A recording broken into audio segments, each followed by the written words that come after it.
Desligue o ruído e conecte-se aos factos. Temos 10 estadias num dos hotéis de luxo Alma Lusa na Comporta. 2 adultos, 2 noites. Assine hoje o Observador com até 58% de desconto e habilite-se a ganhar. Tudo em observador.pt.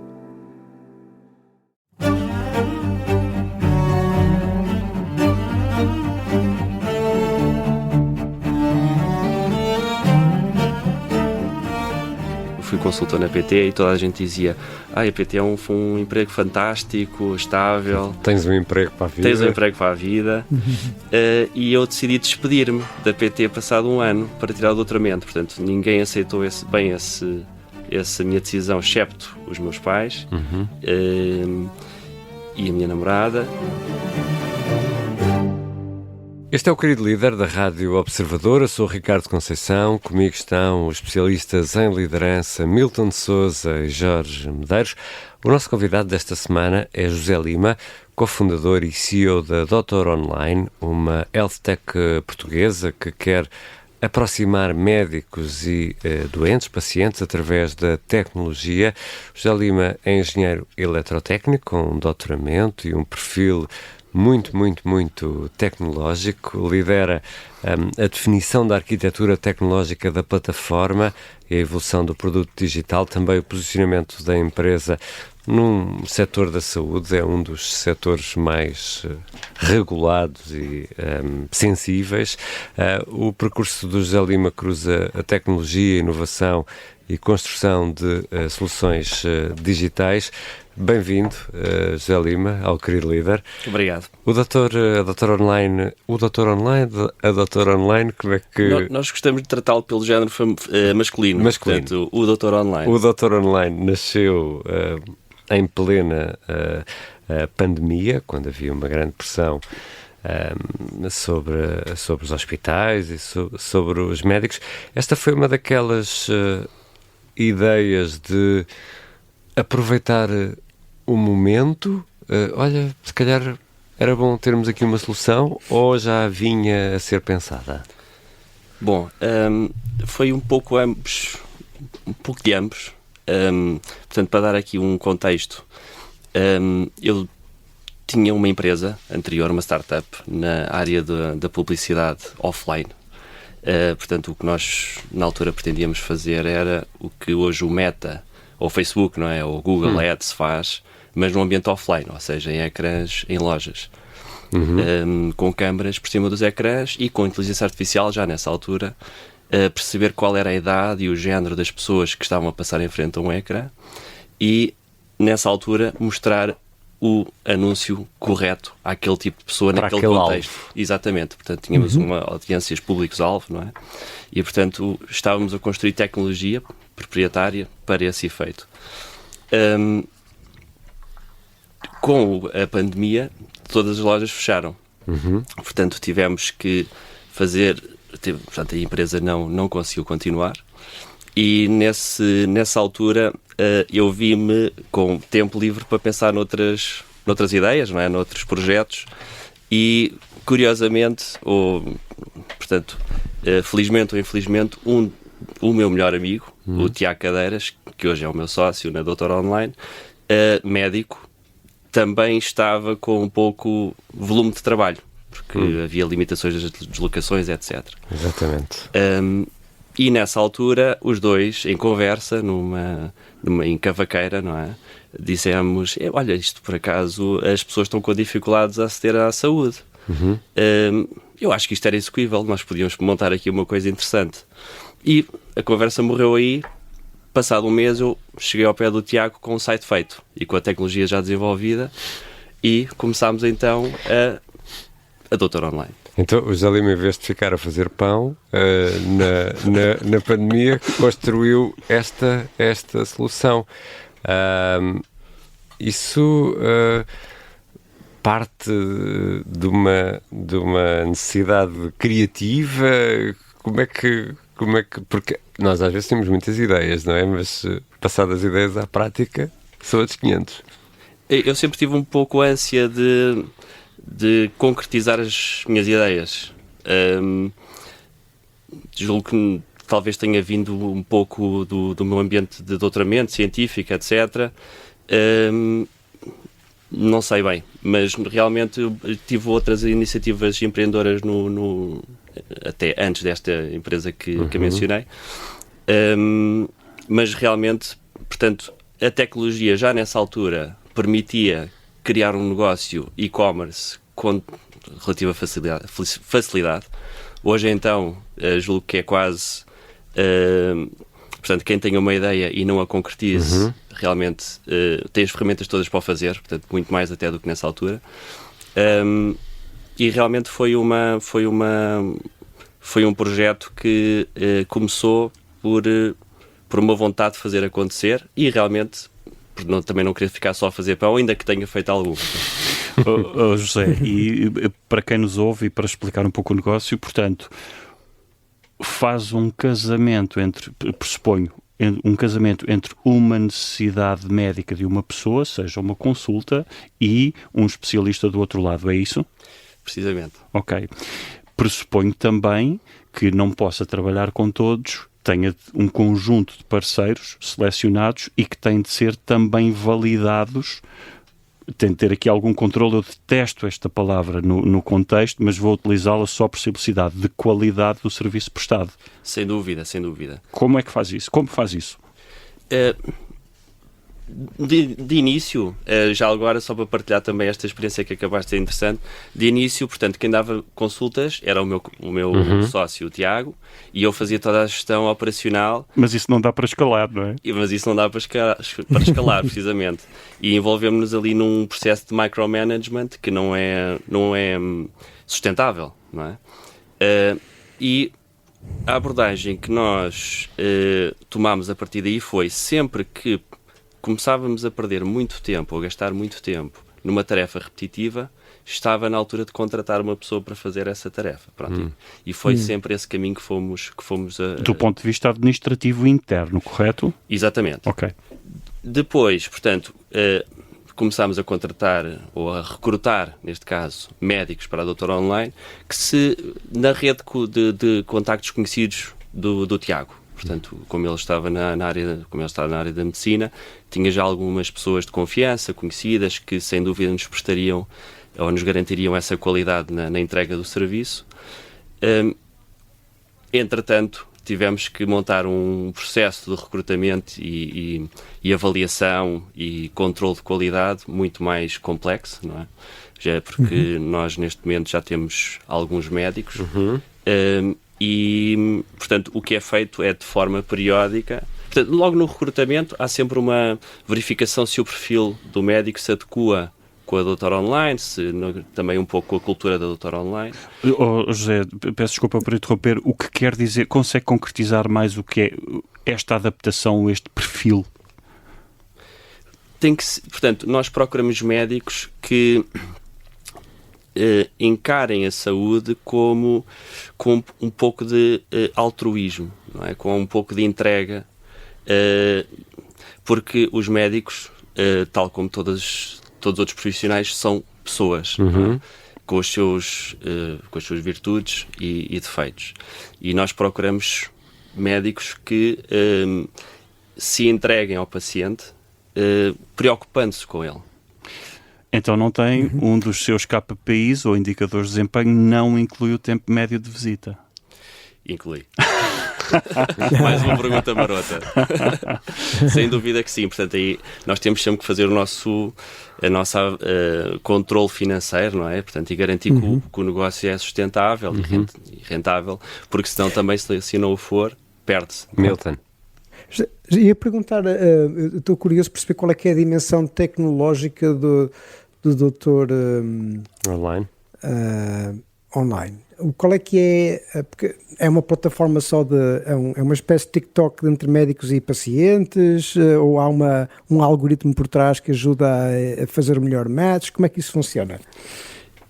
Até ao momento tem sido, portanto, é um website que tem um back-office desenvolvido custom, com uma plataforma de videoconsulta que assenta numa base que é certificada para o efeito. Portanto, nós não usamos um Google Meet para uma vida, não usamos um WhatsApp, isso é impensável para nós.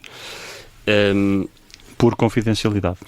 Por confidencialidade, pelas próprias plataformas não estarem preparadas para isso, nem certificadas, nem terem valências. Portanto, nós temos uma sala de espera virtual. Portanto, é uma característica do Doutor Online muito interessante. Portanto, nós temos uma recepcionista virtual, online. Portanto, eu a pensar que no mundo digital já não tínhamos que esperar pelos médicos. Mas enquanto esperamos, podemos estar no conforto da nossa casa, a ver uma série. Mas não tens coisas, aquelas revistas com 3 ou 4 anos. Pois é. E aquela parte social, de falar com as pessoas que estão na sala, é sempre giro. Não, mas o Doutor Online é género masculino ou sexo masculino, portanto não há revistas cor-de-rosa na sala de espera. Exato. Só de automóveis. Vamos ser acusados de sexismo. Acho que sim. Já estamos habituados. Mas, José Lima, essa parte que estava a dizer é importante. Até que ponto é que conseguem garantir, porque isso é uma área muito sensível, como é óbvio, a confidencialidade dos dados, a confidencialidade das conversas, estando online? Tem tudo a ver com a plataforma tecnológica que se usa, não é? Portanto, o acesso aos dados é controlado. Portanto, há controle de acessos. Só os médicos é que têm acesso ao registro clínico do paciente, dos seus próprios pacientes. Mas isto já é uma prática comum, portanto, não é nada de novo no meio clínico. Mas pressuponho que há um registro gravado que depois é digerido por uma qualquer inteligência artificial até para ficar no fecheiro do cliente. Estamos a dar esse passo neste momento, ou seja, portanto, até à data não temos essa vertente de AI a funcionar, mas posso fazer já o disclaimer que haverá essa componente brevemente. E que vai ter de ter uma autorização explícita do paciente para poder ser para a conversa. Ok.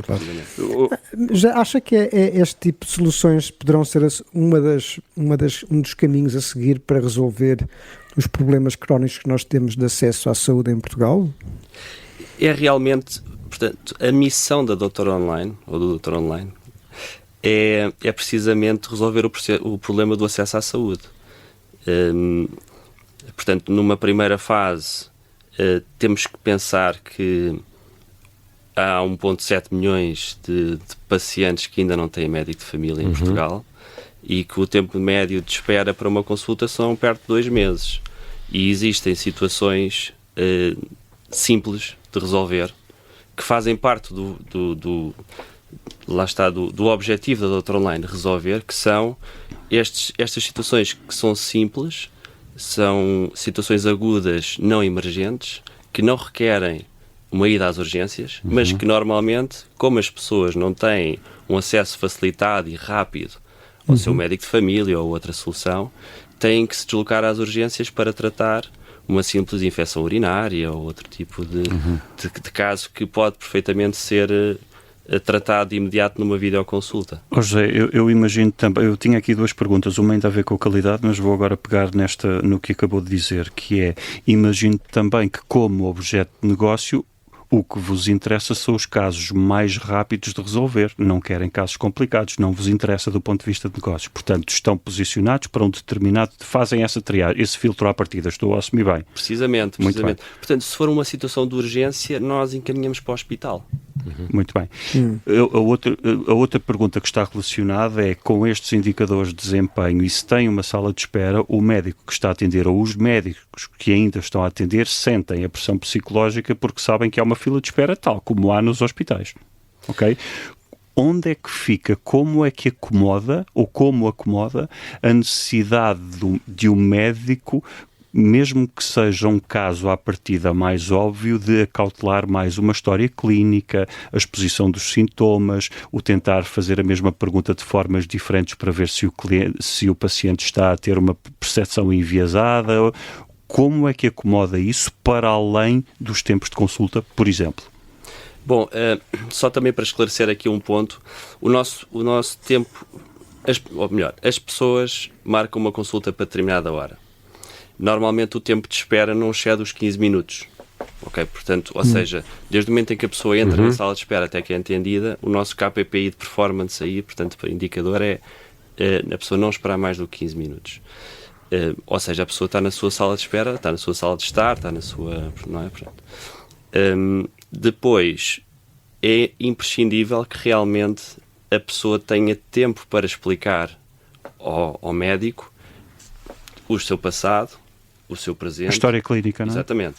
Nós, portanto, a Doutor Online posiciona-se como uma entidade que resolve as situações agudas não emergentes, lá está, mas também pretende trabalhar na continuidade, porque nós acreditamos que a solução não está numa reação, mas sim numa prevenção.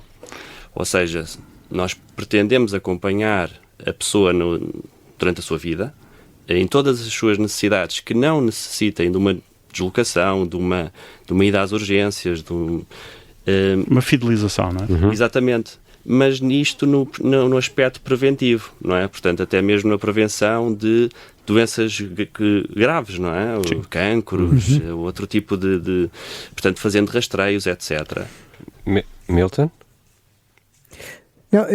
Não, podem continuar. Eu tinha uma questão mais a ver com qual é que é a interação entre o Doutor Online e o sistema público e privado, e qual é que é a relação que tem com estes dois sistemas, e qual é que é a sua visão relativamente a estas duas realidades da saúde em Portugal.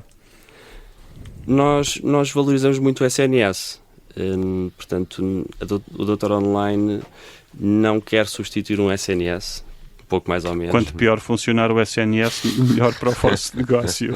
Infelizmente assim o é, mas na verdade não é. Nós acreditamos mesmo que o SNS é fundamental para a sociedade. Se não houver um SNS, lá está, os casos que nós não conseguimos tratar, nós não podemos encaminhá-los para umas urgências, porque elas não existirão, não é? Ou não existirão com qualidade. Portanto, o Doutor Online não pretende substituir o SNS, pretende aliar-se ao SNS para resolver um problema grave que acontece em Portugal, mas não só em Portugal, mas noutros países também, não é? Portanto, o Doutor Online não está só em Portugal.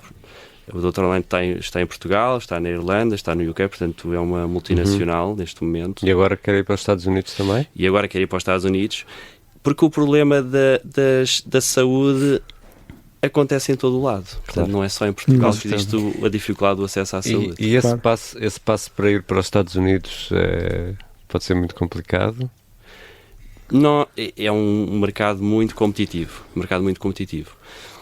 Nós iniciámos cá em Portugal, como eu disse, portanto, com eu e o Tiago, não é? Depois, passado um ano, fomos para a Irlanda, portanto, analisámos o mercado da Irlanda, vimos como é que funcionava, as questões de regulamentação, etc. E entramos lá e já temos... É um mercado que tem maior volume, neste momento, no Doutor Online. E no ano seguinte fomos para a Inglaterra, portanto, para o Reino Unido, que é um mercado que exige muita certificação. Realmente tem um obstáculo de entrada elevadíssimo. Isto tudo para preparar a nossa ida para os Estados Unidos. Portanto, nós quisemos validar primeiro em 3 mercados menos competitivos ou mais simples, portanto, numa perspectiva de laboratório, não é? Para vermos... Para afinar o conceito, não é? Afinar o conceito, afinar a tecnologia, afinar as operações, porque isto, quando cresce muito rápido, nós temos que, de repente, arranjar metodologias para o caos. Não é? E pronto, o Doutor Online é uma empresa americana neste momento, tem sede em Nova Iorque e é uma holding em Nova Iorque que detém os negócios em Portugal, Irlanda e Inglaterra. Milton? Eu tinha aqui uma questão, porque quando eu penso no conceito Doutor Online, penso num conceito que de alguma forma é replicável, né? É relativamente fácil, aqui a partir da minha ignorância do vosso conceito mais a fundo, que poderá ser mais ou menos replicável. O que é que vos torna distintivos para conseguir conquistar o mercado americano, que está carregado de startups e empresas a fazer algo parecido, diria eu, não é? Porquê o Doutor Online? Bom, lá por existir negócios já montados, não quer dizer que nós não consigamos fazer-lhes frente ou fazer-lhes sombra. Porque também há mercado para a Pepsi, não é? Exatamente. Eu por acaso gosto muito deste tipo de perguntas, porque isto é a desculpa perfeita para alguém não fazer ou não seguir o seu caminho, que é, pronto, como já existe, não vou para lá. Muito bem. Não faço. É o contrário, na verdade, não é? Se já existe e está a crescer, atenção que se calhar vale a pena ir para lá. E, portanto, é nessa perspectiva que nós fomos para os Estados Unidos. Nós, inclusivamente, portanto, temos como nós estamos envolvidos na rede da Techstars, que é uma espécie de Y Combinator, portanto, nos Estados Unidos, que faz parte do capital social da empresa nos Estados Unidos. E que certamente nos vamos apoiar muito nessa rede quando para lá formos, não é? Portanto, temos estado a preparar caminho para ir para lá, e se fomos selecionados para integrar a rede da Techstars, portanto, nós ganhámos o programa de Techstars New York, julgo que há 2 anos, é porque realmente eles também veem que nós temos algo para dar nos Estados Unidos. José Lima, eu estou a ouvi-lo, estou a olhar para si, e parece que isso é tudo muito fácil. O José olha para uma dificuldade, ok, vamos fazer assim, vamos fazer assado, e pronto, e de repente tenho aqui um número, crescimento de 50% em 2025, tudo isto parece muito fácil. Foi difícil. Menos natural. Não, Milton, não estás a ver, mas aqui o José sentes na voz, não é? E quem nos ouve, mas José exala uma calma. Exato. É ótimo ouvir isso. Eu na verdade, até estou um pouco nervoso aqui a falar, mas é ótimo passar a perspectiva. De onde eu estou não parece. Não para isso. Eu acho que hoje em dia há muitas ferramentas que nos ajudam. E realmente, se seguirmos a lógica daquilo que faz sentido e do que o mercado quer, portanto, é muito importante auscultar o mercado, não é? E, portanto, como é que nós desenvolvemos o Doutor Online garantindo, ou pelo menos reduzindo a probabilidade de insucesso? É aplicando uma espécie de método científico à criação do negócio. Como é que isto surge? Portanto, nós temos uma hipótese, não é? Vemos algo que se está a passar no mercado e dizemos, olha, se fizermos A, B ou C, isto é capaz de ter aceitação. Vamos lançar um A, B ou C muito pequenino, vamos validar, ver se o mercado realmente está para aí virado, e depois medimos, e se os números nos disserem que realmente, ok, estamos no bom caminho, então começamos a apostar mais nesse caminho. Se não, temos que abandonar essa ideia o mais depressa possível. E isso aconteceu muitas vezes ou não? Bastantes. Portanto, o Doutor Online não é só sucessos, portanto, houve muitos insucessos pelo caminho, muitas batalhas perdidas, mas o que é importante é nós desistirmos rápido das que estão perdidas e apostarmos na continuidade das que estão a vencer. Esta é uma mensagem muito importante que vale a pena reforçar, José, porque às vezes nós somos, e quem ouve as histórias de liderança, etc., fica a pensar num conto de fadas, mas não vê os bastidores, não é? Já temos focado aqui, portanto, obrigado. Tinha aqui duas... Bom, na verdade tenho mais, muito rapidamente.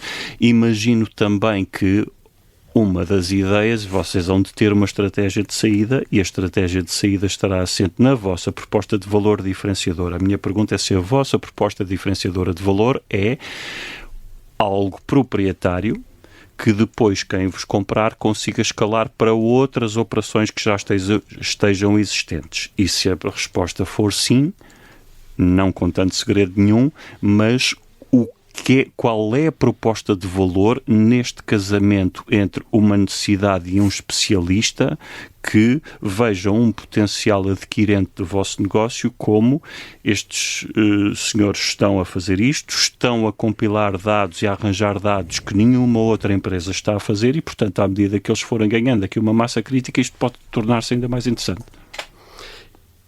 Eu julgo que será uma combinação de alguns fatores que poderá gerar o interesse de um potencial investidor ou comprador. Portanto, nós, desde o momento em que somos profitable, ou seja, nós temos uma receita muito boa. Só podem ter muito pouco CAPEX, não é? Exatamente. Portanto, Só podem não, peço desculpa, isto não saiu da forma correta porque tem todo o enorme valor, atenção, era só para dizer que é um negócio que não tem muito investimento à cabeça. Precisamente, mas, portanto, e esse é um ponto também que nos traz o valor, não é? Portanto, ou seja, nós somos uma empresa que nasceu completamente remote, sem sede, sem nada, portanto, só portáteis e internet. Com pessoas espalhadas pelo mundo. Portanto, Na esplanada na praia. Na esplanada na praia, exatamente. Portanto, isto aqui, só fazendo aqui um parênteses, eu e o Tiago, nós dedicámos muitas horas criativas, digamos assim, em que agarrávamos, portanto, nós os dois temos jeeps, velhinhos, não é? Uns clássicos, que muitas vezes passam mais tempo na oficina do que a andar, não é? E nós pegávamos nos jeeps e à noite íamos até à Lagoa da Albufeira, punhamos 2 cadeiras de campismo e estávamos ali a bater bolas, a ver para onde é que havíamos de ir e identificar estratégias, ultrapassar as dificuldades, etc. E disto surgiu um negócio muito otimizado em termos de custos, em termos de staff, em termos até das próprias especificidades comerciais que temos até com os nossos prestadores, portanto, que nos permitem entregar um serviço muito, muito barato, muito rápido, e que está no nosso segredo. Não é? Portanto, e permite também, imagino eu, estando em Portugal, não fico limitado a especialistas portugueses, posso ir buscar um especialista, ter uma consulta com um especialista nos Estados Unidos, na Índia, na Irlanda, etc. Médio. Portanto, nós só trabalhamos com médicos registados e autorizados a trabalhar no mercado em que estamos a operar, não é? Claro que esses médicos, em alguns dos casos, podem ou não estar fora. Depende também do mercado em que estamos a abordar. Mas são sempre médicos registados na ordem dos médicos desse país. Vamos às nossas perguntas fixas que temos sempre no querido líder. José Lima, qual terá sido o pior momento da carreira ou os piores momentos que possa partilhar connosco?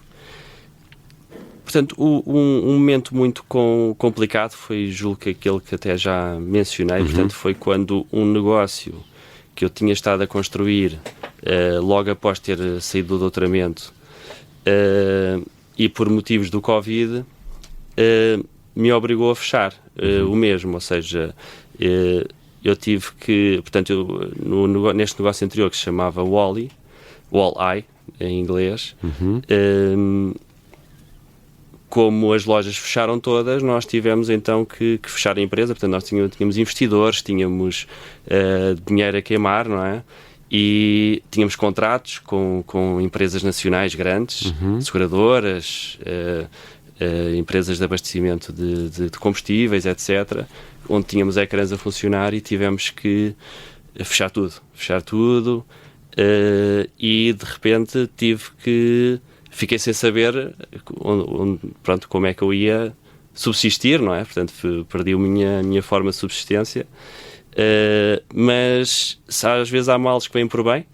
Como eu encaro essa altura da minha vida em que de uma dificuldade se cria uma oportunidade, e realmente foi quando depois criámos o Doutor Online e foi excelente.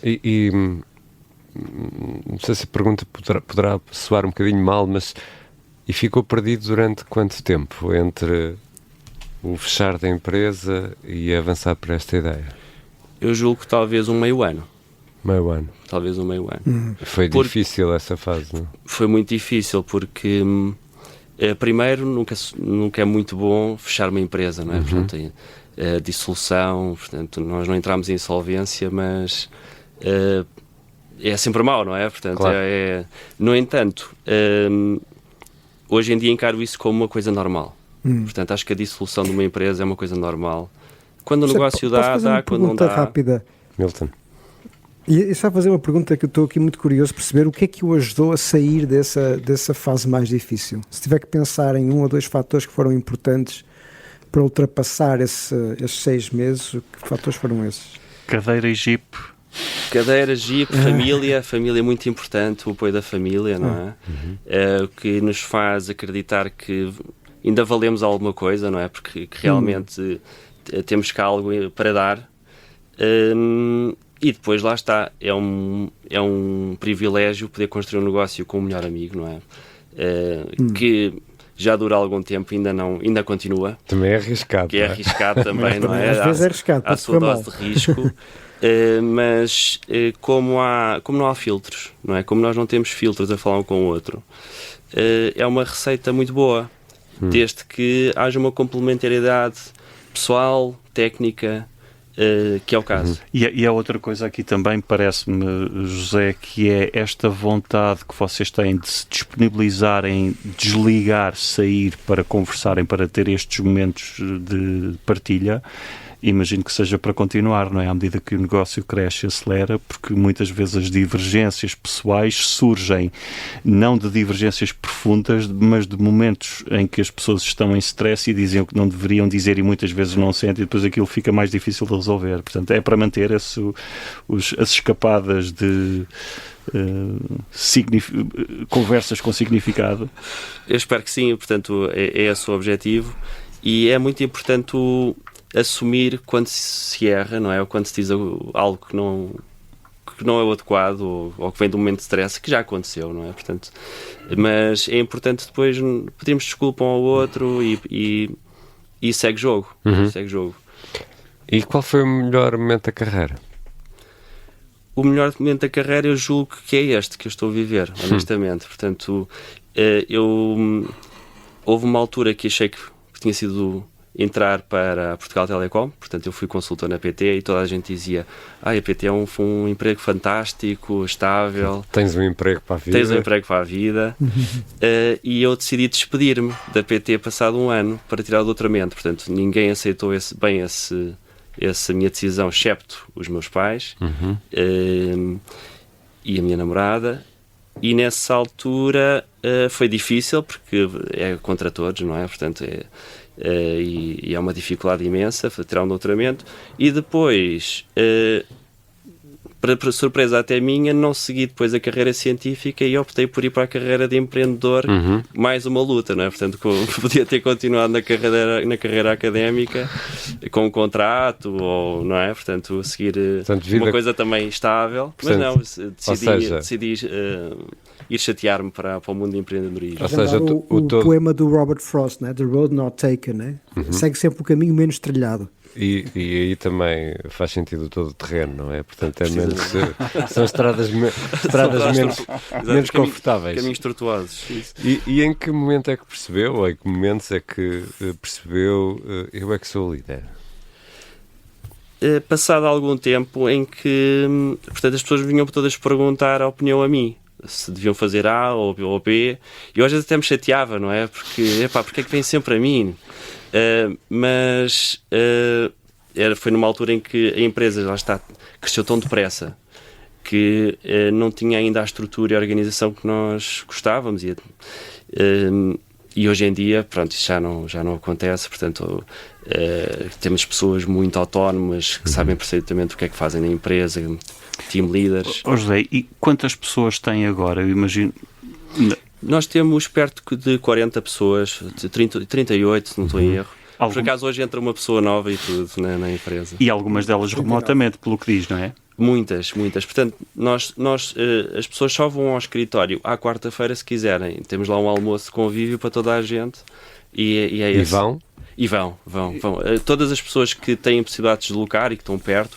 Aliás, temos até uma colega que vem de Santa Cruz e outro colega do Porto que vêm também regularmente. José, então vem aqui a pergunta do receituário. Qual é a receita para garantir que todas estas pessoas funcionam de forma una, do ponto de vista de liderança? Portanto, o líder tem que ser uma figura, um role model, não é? De certa forma, não é? Portanto, as pessoas têm que respeitar o líder, o chefe. Não é? O papel de chefe é um papel não só profissional, mas também muito pessoal, não é? Pronto. E tem que ter competências técnicas também para demonstrar que está lá porque merece, não é? E depois tem que haver não haver aquela competitividade, não é? Que muitas vezes há entre colegas ou da mesma equipa. Portanto, uma equipa é isso mesmo, são todos a jogar para a mesma... Ok, José, mas vamos lá. Então, como é que consegue mitigar ou prevenir essa competitividade? Porque as pessoas também querem crescer, não é? Será eventualmente mais fácil numa empresa que está em expansão, porque basicamente há oportunidades para todos, não é? Mas para quem nos ouve e que está em organizações onde isto não acontece, a empresa já está numa fase madura e, portanto, não há espaço nem tanta velocidade para crescer, que recomendações daria da sua experiência? Uma pergunta complexa, na verdade. E eu percebo a pergunta. É porque envolve especulação também, obviamente, não é? Claro. Nós temos poucas posições para cada... Portanto, nós como estamos em 3 países, temos pessoas que estão muito focadas em determinada posição. Portanto, não tem uma concorrência direta para esse cargo. Ok. Porque nem o queremos que aconteça, nem queremos que o aconteça. Portanto, onde acho que está a receita é saber dividir muito bem o role de cada pessoa, para não haver 2 pessoas a fazerem tarefas repetitivas ou terem responsabilidades que sejam coincidentes. E dessa forma cada uma delas irá crescer à sua maneira. Muito rapidamente, mas isso também tem o outro lado, não é? É bom ter a separação de tarefas porque não há competição, mas também não há redundância. Se alguma delas sair por algum motivo... Exatamente, é verdade. Nessa situação há sempre o chefe para intervir. E vamos aos líderes que o inspiram? Eu gosto muito do Elon Musk. Certamente que há muita gente que gosta, não é? Portanto, não é uma escolha assim muito, muito diferente. De qualquer forma, eu admiro o Elon Musk porque o comparo um bocadinho a um mix entre um Thomas Edison e um Nikola Tesla, que tiveram a capacidade para mudar o mundo de forma, portanto, sem rodeios, não é?